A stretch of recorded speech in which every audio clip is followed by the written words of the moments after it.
प्रथम विश्व युद्ध, आप सबने कहानी कहीं ना कहीं सुनी होगी या कहीं ना कहीं पढ़ी होगी। एक 19 वर्ष के लड़के ने एक देश के शासक की हत्या कर दी। बदले में क्या हुआ? विश्व युद्ध। 4 साल तक ये युद्ध चला जिसमें करोड़ों लोग मारे गए, करोड़ों लोग घायल हुए। क्या सिर्फ यही कारण था कि एक 19 वर्ष के लड़के ने एक देश के शासक की हत्या कर दी और बदले में ये मिला, विश्व युद्ध, वर्ल्ड वॉर? नहीं, घटना सिर्फ इतनी सी नहीं थी, घटना बहुत बड़ी थी। लेकिन ये विस्तृत जानकारी है तो वीडियो थोड़ा सा बड़ा रहेगा। लगातार इस वीडियो को देखते रहिए, आपको बहुत ज्यादा नॉलेज मिलने वाली है। मैं विवेक चौधरी और आप सबका स्वागत है कंपटीशन गुरु यूट्यूब चैनल पर। दोस्तों, सबसे पहले हम प्रथम विश्व युद्ध के कारणों के बारे में समझते हैं और आप लोग बड़े ध्यान से इन सभी कारणों को समझिएगा। कारण नंबर 1, सबसे पहला कारण था यूरोप शक्तियों में असंतुलन। अब ये क्या है? तो मेरे भाई, यूरोप में कुछ देश ऐसे थे जो बहुत ज्यादा पावरफुल थे, जैसे ब्रिटेन, फ्रांस, पुर्तगाल। ये बहुत ताकतवर बन के उभरे थे उस समय, और ये ना केवल अपने क्षेत्रों पर दूसरे क्षेत्रों में जा जाकर के कब्जा भी कर रहे थे। जैसा आपने ब्रिटेन को भारत के साथ देखा होगा, भारत में आए थे व्यापार करने के लिए, बाद में यहां पर शासन करने लगे। लेकिन उसी यूरोपियन क्षेत्र में एक देश था, जर्मनी। जर्मनी की हालत खस्ता थी, परेशान था। जर्मनी क्या करता? कुछ नहीं, बस परेशानियों से घिरा हुआ था। लेकिन वर्ष 1871 में लगभग जो है इनका एकीकरण होता है। एकीकरण होता है और वहां का एक शासक बनता है जिसका नाम था बिस्मार्क। मैं फोटो दिखाता हूं आपको। बिस्मार्क जब शासक बनता है तो ये काफी अच्छे तरीके से इकोनॉमिकल पावर, राजनीतिक है ना, मुद्दों पर अच्छा काम करता है। और धीरे धीरे धीरे धीरे जर्मनी भी क्या, अपनी पावर को इंक्रीज करने लगता है। तो अब लोगों को एक दूसरे को बड़ी परेशानी होने लगी। या पुर्तगाल परेशान, ब्रिटेन परेशान, फ्रांस परेशान, जर्मनी परेशान कि मैं दुनिया पे शासन करूं, मैं शासन करूंगा, मैं व्यापार करूंगा। ये कारण सबसे मुख्य था, पहला। दूसरा कारण था गुप्त संधियां। गुप्त संधियां क्या है? तो ट्रिपल अलायंस का नाम आपने सुना होगा, ट्रिपल एंटेंट का नाम आपने सुना होगा। ये सब संधियां होने लगी देशों में। अब इन संधियों के बारे में हम समझते हैं कि ये संधियां क्या हैं। तो देशों के मैप लगा करके हम थोड़ा समझ सकते हैं। यहां जैसे आप लोग देख पा रहे हैं, जो आपका ये एक ये कलर में है, थोड़ा ब्लू कलर में टाइप में, ग्रीन कलर में, ये आपका ट्रिपल एंटेंट कंट्रीज हैं, जो ट्रिपल एंटेंट आपके जो है संधि के साथ जुड़ी हुई थी। और ट्रिपल अलायंस वाली जो कंट्री है वो है थोड़ा भगवा कलर में, जो आपको दिखाई दे रही है ऑरेंज कलर में। तो यहां पर ये कंट्रीज थी। इन कंट्रीज में क्या होता है, पहले तो आप समझिए ये कब कब हुई। तो ट्रिपल अलायंस हुई 1882 में, और ट्रिपल एंटेंट आपकी हुई 1907 में। ये संधियां हुई, ये अलग अलग देशों के साथ थी। जैसे यहां पर ट्रिपल अलायंस की बात करूं, जर्मनी है ना, ऑस्ट्रो हंगेरियन, इटली, बोस्निया है ना, इन देशों के साथ थी। इन देशों में क्या था कि भाई, अगर हमारे देश से कोई भी आकर के लड़ता है तो आप हमारा साथ दोगे। ये ग्रुप बन जाते थे, दो दो तीन तीन कंट्रियों के। बोले कि आप ग्रुप में साथ रहोगे, और अगर कोई भी अगर दूसरा आके हमसे लड़ता है तो आप सब लोग साथ देंगे। अच्छा, ये लोग जो है इस संधि से ये तो खुश हो जाते हैं, लेकिन दूसरे लोगों को परेशानियां होती हैं। तो ये गुप्त संधि लगातार चलती रहती है, और ये एक दो संधि नहीं थी, बहुत सारी संधियां थी। ये दूसरा कारण था। नेक्स्ट, अगला कारण था यहाँ की सेनाएं। यूरोपियन कंट्रीज की या ऑटोमन एम्पायर की या रसिया की, ये सभी सेनाएं अपने अपने तरीके से अपनी अपनी ताकत को इंक्रीज कर रही थी। सभी लोग के पास जो है अलग अलग हथियार, एक से खतरनाक हथियार, अलग अलग सैनिक ज्यादा संख्या में बढ़ते चले जा रहे थे। तो अब ये क्या करते थे, ये ट्रेड करना चाहते थे कि हम इस देश के साथ भी ट्रेड करें, उस देश के बाद उस देश के साथ भी ट्रेड करें। लेकिन मिलिट्री का काम साम्राज्यवाद के साथ भी जुड़ गया। बोले हम कब्जा करेंगे भाई, व्यापार के साथ साथ कब्जा करेंगे। जैसे ब्रिटेन ने भारत पे शुरू में तो व्यापार किया, लेकिन बाद में कब्जा से कर लिया।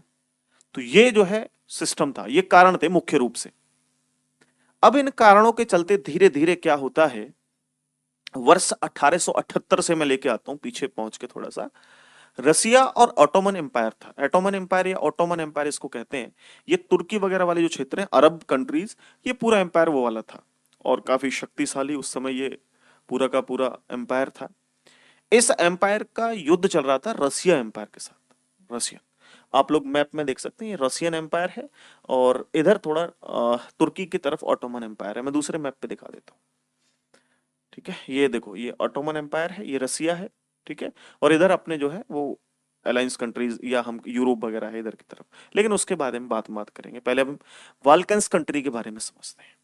रसिया और ऑटोमन एम्पायर, इन दोनों में चल रहा था युद्ध, और रसिया बाल्कन्स कंट्री की मदद कर रहा था, किससे? ऑटोमन एम्पायर से अलग होने में। क्यों? क्योंकि उस समय जो ये देश हैं आपके, इनको बोला जाता है बाल्कन्स कंट्री। चाहे वो आपका बोस्निया हो, हर्गोविना हो, सर्बिया हो, बुल्गारिया हो, ग्रीस हो, या और भी जितने भी देश आपको रोमानिया वगैरह दिखाई दे रहे हैं, इन सभी देशों पर कब्जा किसका था? ऑटोमन एम्पायर का। लेकिन ये लोग भी आजाद होना चाहते थे, ये कहते थे हम नहीं चाहते कि हमारे ऊपर किसी का भी अधिकार हो। तो अब धीरे धीरे क्या होता है, रूस तो इनके सपोर्ट में था कि ठीक है मैं तुम्हारे साथ हूं और इनसे लड़ रहा हूं। तो यहां पे ऑटोमन एम्पायर लड़ नहीं पाता, कमजोर पड़ जाता है रूस के आगे। तो अब 1878 में, उसी वर्ष, बर्लिन संधि होती है। बर्लिन संधि के अंतर्गत क्या होता है, तो एक जगह थी ऑस्ट्रियो हंगेरियन, आप लोग मैप में देख रहे होंगे, और अगर यहां नहीं दिखाई दे रहा है तो आपको यहां दिख रहा होगा, ऑस्ट्रो हंगेरियन एम्पायर। अब यहां रूस जीत करके ऑस्ट्रो हंगेरियन, ठीक है, रूस में और ऑटोमन एम्पायर में तो झगड़ा चल ही रहा था, लेकिन ऑस्ट्रो हंगेरियन क्या करता है, बोस्निया और हर्गोविना पे कब्जा कर लेता है। ये दोनों बाल्कन्स कंट्रीज थी, बोस्निया और हर्गोविना, इस क्षेत्र पे कब्जा कर लेता है। लेकिन एडमिनिस्ट्रेशन क्या एकदम टेम्परेरी तरीके से रहता है। बोले तुम कब्जा तो कर रहे हो लेकिन टेम्परेरी तरीके से, ऑफिशियली तो ये ऑटोमन एम्पायर का हिस्सा है, क्योंकि पहले से तो कब्जा किसका था? ऑटोमन एम्पायर का। तो ऑटोमन एम्पायर कहता है कि भाई ऑफिशियली तो मेरा ही कब्जा है, लेकिन तुमने अपनी ताकत दिखा करके अगर यहाँ कब्जा कर लिया है तो कोई बात नहीं, जब हमारी ताकत बढ़ेगी तो हम अपना कब्जा कर लेंगे। तो अभी टेम्परेरी तरीके से काफी लंबे समय तक जो है यहाँ पे शासन कौन करता है? यहाँ पर ऑस्ट्रो हंगेरियन एम्पायर शासन करता है बोस्निया और हर्गोविना पे। धीरे धीरे धीरे धीरे ये जो ऑस्ट्रियो हंगेरियन कंट्री था, ये अपनी पावर को इंक्रीज करने लगता है धीरे धीरे, है ना। ये और देशों की सपोर्ट में जाता है, जर्मनी वगैरह इन सब की सपोर्ट में जाता है। तो 1909 में ऑस्ट्रो हंगेरियन क्या है, पूरे तरीके से कब्जा कर लेता है बोस्निया और हर्गोविना पे। अब कहता है अगर किसी में ताकत है तो हमसे आके लड़े, वरना हमने भैया अधिकार कर लिया पूर्ण रूप से, अब ऑफिशियली भी हम यहाँ पे एडमिनिस्ट्रेशन करेंगे, अब टेम्परेरी नहीं है। तो ये टेंशन हो गई ऑटोमन एम्पायर को, बोले ये तो चला गया। लेकिन ऑस्ट्रो हंगेरियन जो है वो एम्पायर बोस्निया पर कब्जा कर लेता है, और जब बोस्निया पर कब्जा करता है तो उससे पहले रूस से परमिशन लेता है। जब बोस्निया पे कब्जा किया था, बाल्कन कंट्री जो बोस्निया है, यहां दिख रहा होगा आपको मैप में, ये बोस्निया वाला क्षेत्र है। जब ऑटोमन एम्पायर ने इस बोस्निया वाले क्षेत्र में कब्जा किया तो उससे पहले रूस से जो है परमिशन ली थी, कि ऑटोमन एम्पायर का और रूस का तो झगड़ा चल ही रहा था, युद्ध आपस में। तो ये ऑटोमन एम्पायर जो ये रूस रशियन एम्पायर है, इससे परमिशन लेता है कि बोस्निया पे कब्जा कर रहा हूं और आप करने दीजिए। तो यहाँ खुशी खुशी रशिया कहता है ठीक है करो। कारण क्या था? कारण था इस्तांबुल वाला क्षेत्र। तो यहां पर मैं आपको इस्तांबुल वाला क्षेत्र दिखाता हूं। ये देखो, यहाँ ये क्षेत्र है इस्तांबुल वाला क्षेत्र, ठीक है। ये यहाँ ब्लैक सी है, यहां से एक रास्ता है, एक पास है, ठीक है, जिससे जहाज वगैरह निकलते हैं। यहां पर ऑटोमन एम्पायर का ही शासन चल रहा था ये पूरे क्षेत्र में। रूस चाहता है कि मैं इस क्षेत्र पर कब्जा कर लूं, घेर लूं इस क्षेत्र को, जिससे कि मैं इधर की तरफ व्यापार कर सकता हूं, सेंट्रल इंडिया की तरफ या फिर यूरोप की तरफ यहां से निकल के जा सकता हूं, और कोई दूसरा रास्ता ऐसे है नहीं। तो यहां ये कहता है कि ठीक है तुम एक काम करो, बोस्निया पे कब्जा कर लो, लेकिन मुझे यहां कब्जा करना है तो इसमें मेरी मदद कर देना। तो अब यहाँ पे ये कहता है ठीक है कर देंगे, क्या दिक्कत है। ऑटोमन एम्पायर जो ऑस्ट्रियन हंगेरियन कंट्री थी, वो कहता है ठीक है कर लेना कब्जा, हमारा क्या जाता है। तो ये कब्जा करने के लिए जब चलते हैं रूस वाले, तो यहाँ पे कुछ लोग थे, स्लेव्स बोलते थे उनको, वो लोग धरना प्रदर्शन कर देते हैं, बोला तुम यहाँ ऐसे अटैक नहीं कर सकते। रूस में रहा करते थे स्लेव्स, साथ ही साथ स्लेव्स इस बाल्कन कंट्रीज के आसपास भी रहा करते थे, ठीक है। ये अपना अलग एक कंट्री बनाना चाहते थे सभी। तो रूस में जब ये आपस में जो है धरना प्रदर्शन करते हैं तो रूस वापस चला जाता है, बोले क्यों लड़ना, जब अपने लोग ही नहीं चाहते तो नहीं करेंगे कब्जा। तो रूस जो है वहां कब्जा नहीं करता है, वापस लौट जाता है। अब धीरे धीरे क्या होता है, यहां पर ऑस्ट्रो हंगेरियन जो कंट्री था, इसके जो है क्या है, एकदम तेवर बदल जाते हैं। ये कहता है कि जब मैंने बोस्निया पे कब्जा कर लिया तो धीरे धीरे मैं बाकी क्षेत्रों पे भी कब्जा कर सकता हूँ। ये तो मेरे लिए बड़ा आसान है। भाई रूस से हमने कहा, वो साथ चल दिया और हमने कब्जा कर लिया। अब तो एक काम करो, जर्मनी के पास चलते हैं। रूस तो साथ देगा नहीं, क्योंकि वहां जो है उसको इस्तांबुल वाला क्षेत्र नहीं मिला। तो ये ऑस्ट्रो हंगेरियन 1909 में ये पहुंचता है किसके पास, जर्मनी के पास। और जर्मनी से कहता है बोस्निया पे कब्जा कर लिया भाई, अब सर्बिया पे कब्जा करना है, साथ दोगे? जर्मनी कहता है क्यों नहीं, बिल्कुल देंगे, अवश्य देंगे। तो यहाँ पे ये जो है कब्जा कर लेता है किस पे, इस सर्बिया वाले क्षेत्र पे। पहले तो बोस्निया पे कब्जा किया ऑस्ट्रो हंगेरियन कंट्रीज या एम्पायर ने, फिर दोबारा जो है सर्बिया पे कब्जा किया। लेकिन वहां रसिया भी शांत नहीं बैठता। रसिया कहता है अच्छा। रसिया पहुंचता है फ्रांस के पास, परमिशन मांगता है कि मैं भी अटैक करना चाहता हूं भैया सीधा इस पे जो है स्ट्रो हंगेरियन कंट्री पे, ये बार बार सभी क्षेत्रों को कब्जे में ला रहा है, ठीक है तो बताओ मेरे साथ हो। तो फ्रांस कहता नहीं, मुझे क्या मतलब है भाई, मैं क्यों लड़ूंगा, नहीं मैं साथ नहीं हूं। तो यहाँ सारा मामला जो है ठंडा पड़ जाता है। अब गर्मी कहां से उठती है फिर, तो गर्मी उठती है इन क्षेत्रों वाले, इन क्षेत्र के आम लोगों से। ये लोग कहते हैं कि भाई पहले ओटोमन एम्पायर ने हम पे कब्जा किया, उन्होंने गुलाम बना के रखा, अब ये ऑस्ट्रो हंगेरियन कंट्री है, हमारे ऊपर कब्जा करके रखा हुआ है। भाई मैं खुश नहीं हूं बिल्कुल भी। यहाँ के लोगों ने उपद्रव करना शुरू कर दिया, चुप नहीं बैठते ये अपने आप को आजाद करना चाहते हैं। और ये चाहते हैं कि हम साउथ स्लेव्स राष्ट्र बनाएं अपने लिए, यानी कि यूगो सलेविया कंट्री, यूगो का मतलब होता है साउथ, ये हम अखंड जो है क्षेत्र बनाए। तो यहाँ पे धीरे धीरे धीरे धीरे क्या है, मारधाड़ होना शुरू हो जाती है। ये लोग अलग अलग मीटिंग्स करना शुरू कर देते हैं। अब यहां से क्या होता है, जब ये बोस्निया जो है ऑस्ट्रो हंगेरियन से अलग होना चाहता है, जिसमें सर्बिया भी मदद करता है बोस्निया की। बोला सर्बिया कहता है यार हमें भी तो कब्जा करना चाहता हो, कर ही लिया कहीं ना कहीं, तो हम तो आपके साथ हैं बोस्निया वालों, आप कुछ भी करो हम पूरे तरीके से साथ रहेंगे। बोला ठीक है, साथ हो, हाँ साथ है। अब वक्त आता है 1914 का, जो युद्ध वाला साल है। तो 23 जुलाई 1914 में ऑस्ट्रो हंगेरियन ने एक लेटर दिया, किसको, सर्बिया को। यहां आप देख रहे हैं, इसको लेटर दिया। पूरे तरीके से अभी कब्जा नहीं कर पाए थे, कोशिश में जारी थे, कोशिश में पूरे तरीके से, ठीक है। अच्छा इन क्षेत्रों पे कहीं ना कहीं अपने सैनिकों को भेज करके युद्ध वगैरह, लड़ाई वगैरह, झगड़ा वगैरह करते रहते थे, लेकिन पूरे तरीके से अभी क्या, शासन प्रशासन नहीं था, एडमिनिस्ट्रेशन पूरे तरीके से नहीं था। तो लेकिन सर्बिया के पास भेजते हैं ये 1914 में एक लेटर।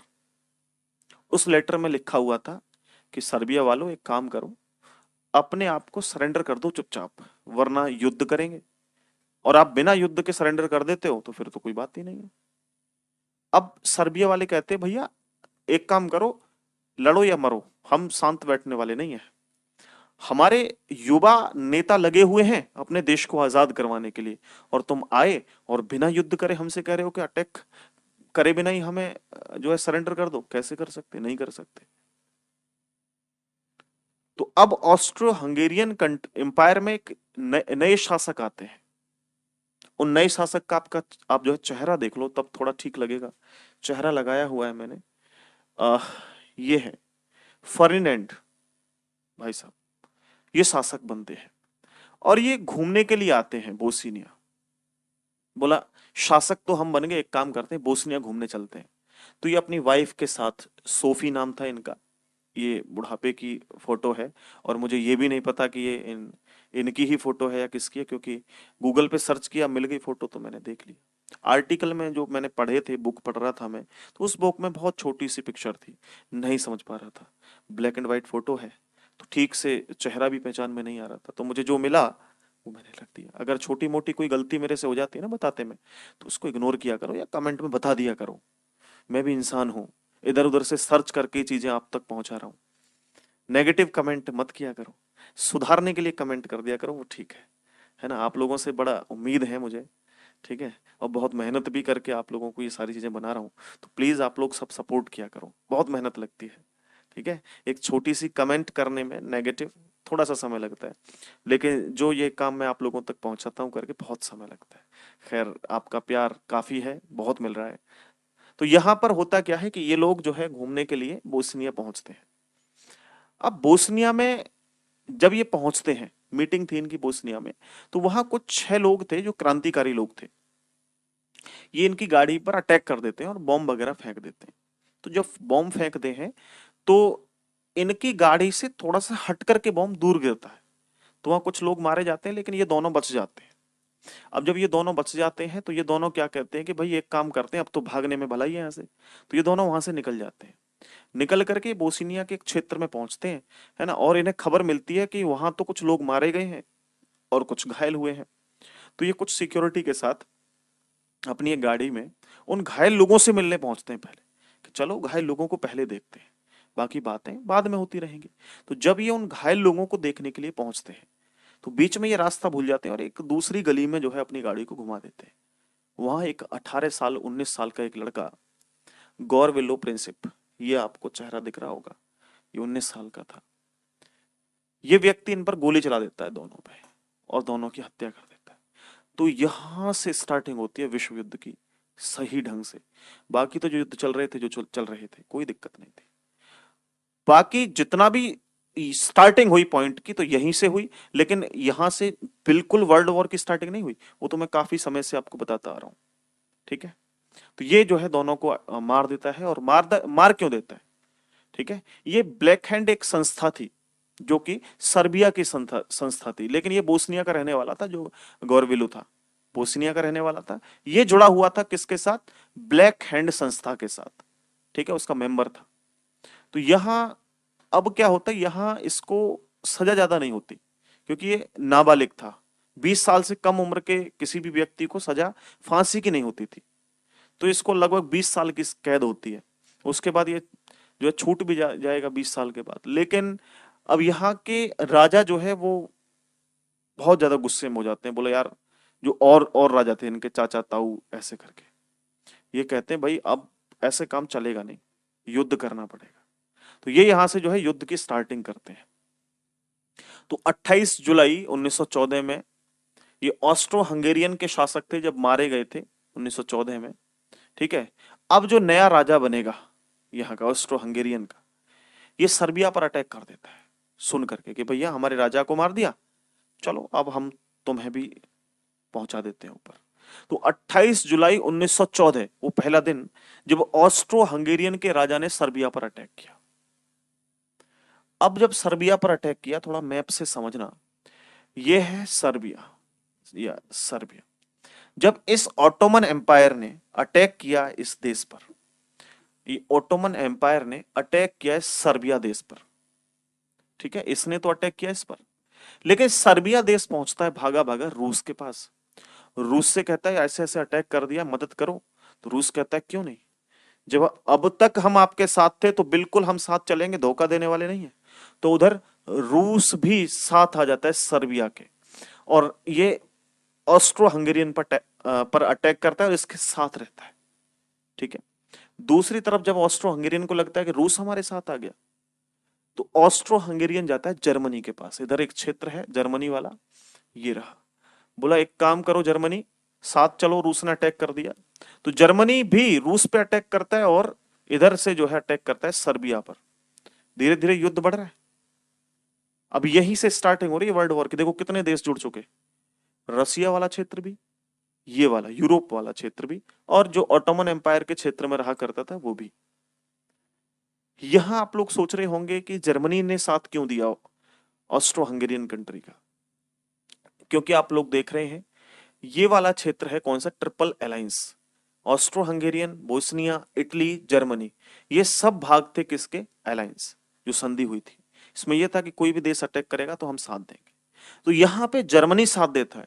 अब तो इटली को भी देना चाहिए साथ, इटली को डेफिनेटली भाई, क्योंकि अलायंस वाला क्षेत्र है, अलायंस संधि हुई है, तो फिर इटली को भी साथ देना चाहिए।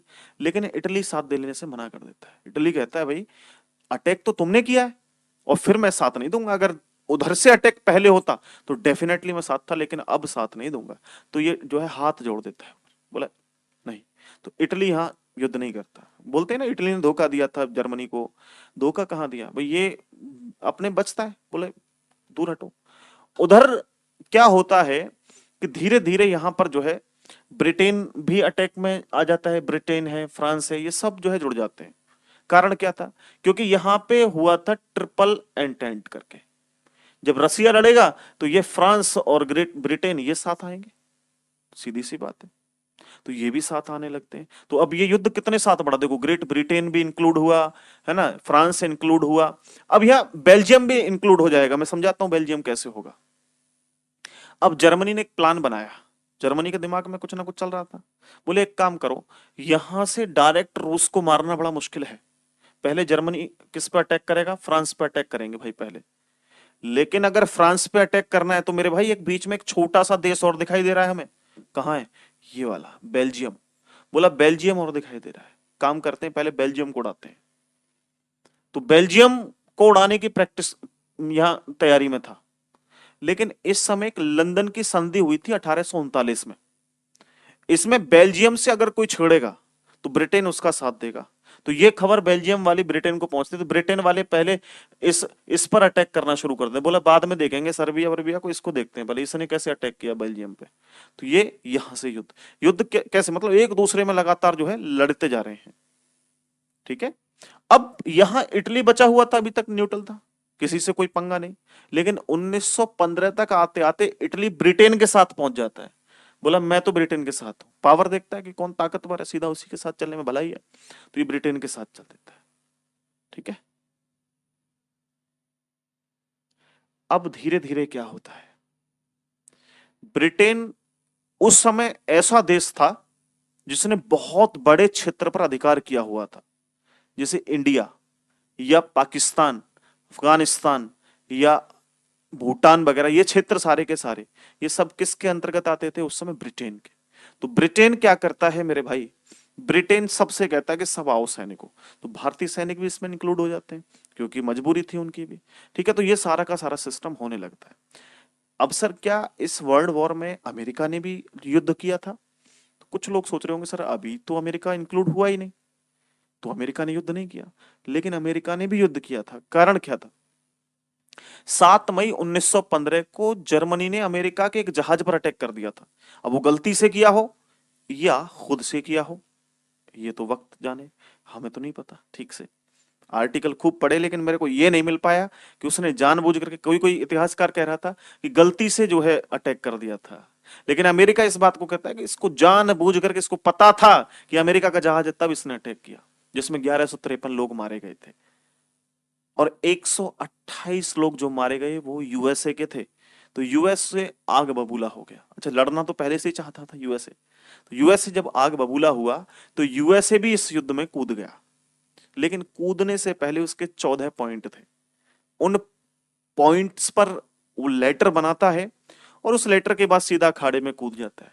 अब उस लेटर में बड़ी अच्छी बातें थी, ऐसी गलत बातें नहीं थी, जैसे दुनिया में शांति लाना चाहता हूं मैं, इसलिए इस युद्ध में लड़ रहा हूं।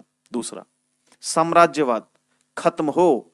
जो ये कब्जा करते हो ना तुम, जो ब्रिटेन वाले हो या कोई और हो, कब्जा नहीं करोगे किसी देश पे। तो ये कहता है साम्राज्यवाद खत्म हो, आगे युद्ध ना हो कोई भी, मैं ये चाहता हूं। ठीक है। इतने ये 14 पॉइंट थे, उन पॉइंट को रख के ये सीधा जो है युद्ध में कूद जाता है। उसके बाद जापान, यूएसए, रशिया के साथ आ जाते हैं। जापान भी आ जाता है बाद में सपोर्ट में, ये भी रूस के साथ था। तो ये काफी बड़े लेवल पे आकर के जो है युद्ध चल जाता है। अभी तक तो आप देख ही रहे हो, अमेरिका भी इंक्लूड हो गया, ये पूरा क्षेत्र अमेरिका का है, यहाँ युद्ध चल ही रहा है ना, ये क्षेत्र में युद्ध चल ही रहा है।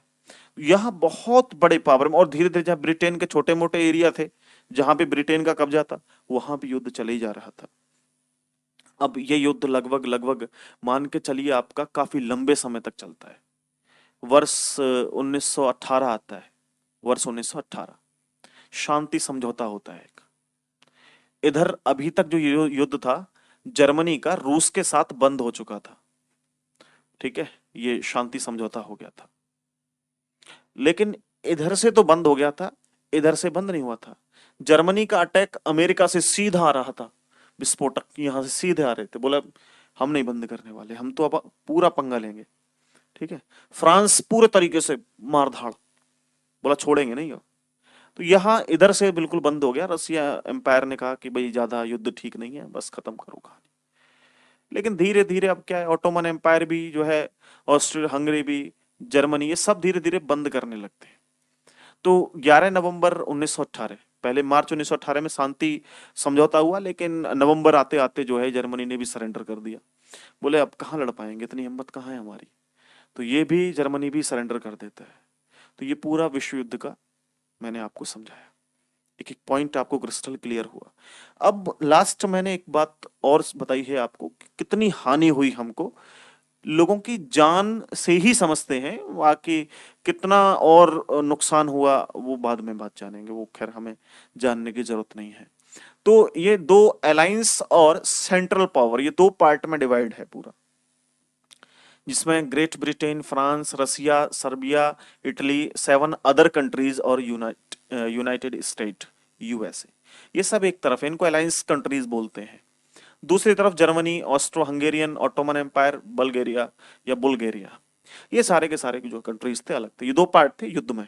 ठीक है, इनमें क्या होता है कि इन लोगों के लगभग देखो इतने लोग, सैकड़ा, हजार, 10,000, 10 लाख, 52 लाख जो आर्मी के, मिलिट्री के सैनिक थे वो शहीद हुए इसमें।